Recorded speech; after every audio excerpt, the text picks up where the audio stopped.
What ultra-processed foods are doing to your brain?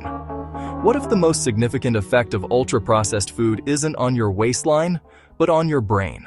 You grab something quick. It tastes good. It's convenient.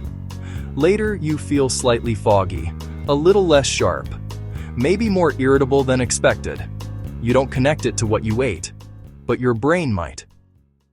If food is just fuel, why does the type of fuel change how clearly you think? How can something that fills you physically affect you cognitively? They often combine refined carbohydrates, fats, additives, and flavor enhancers in ways rarely found in natural foods.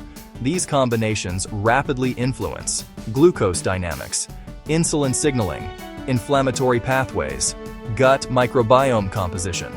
Rapid glucose spikes can temporarily increase energy, but sharp rises followed by drops affect cognitive stability. Inflammatory signaling influences neurotransmitter systems.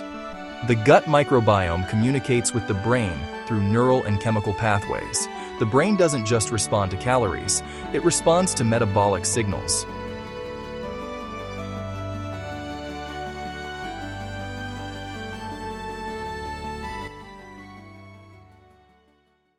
Large population studies consistently associate high intake of ultra-processed foods with increased risk of mood instability and cognitive decline markers over time. Research in nutritional neuroscience shows diet patterns influence inflammation and neurotransmitter balance. The mechanism isn't dramatic toxicity, it's cumulative signaling. Curiosity, loop A, close. So it's not just about weight, it's about signal quality. Think about this. After a heavy processed meal, you may feel sluggish, but after a balanced meal with fiber, protein, and stable carbohydrates, focus feels steadier. That difference isn't imagination, it's metabolic stability translating into neural stability. Your brain notices blood sugar volatility even when you don't consciously track it.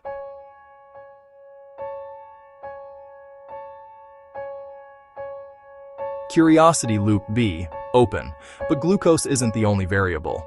There's another system quietly involved. 7 system level explanation, 42640.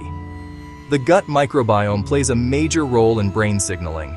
Diet shapes microbial diversity. Microbes influence production of short-chain fatty acids. They affect immune modulation. They influence neurotransmitter precursors. Ultra-processed diets tend to reduce fiber diversity and increase inflammatory signaling. Over time, this shifts gut-brain communication patterns. Low-grade inflammation subtly alters dopamine and serotonin pathways. Motivation shifts, mood shifts, energy shifts, not overnight, but through repeated exposure. The brain adapts to whatever metabolic environment it experiences consistently. Curiosity, loop B, close. So ultra-processed food doesn't just affect the body, it alters the environment your brain operates in. 8. Strategic reframe, or 640 to 740. This isn't about perfection, it's about proportion. The brain thrives in stable metabolic conditions. Fiber-rich foods support microbial balance. Protein stabilizes glucose response. Whole foods reduce inflammatory load. Ultra-processed foods aren't poison, but repeated dominance of that signal changes baseline. Your brain reflects the environment you feed it. Literally. If you want clearer thinking in a world of engineered stimulation, you have to understand the biology shaping your internal signals. Subscribe to Vera Human. We don't moralize food, we explain what it does to the brain.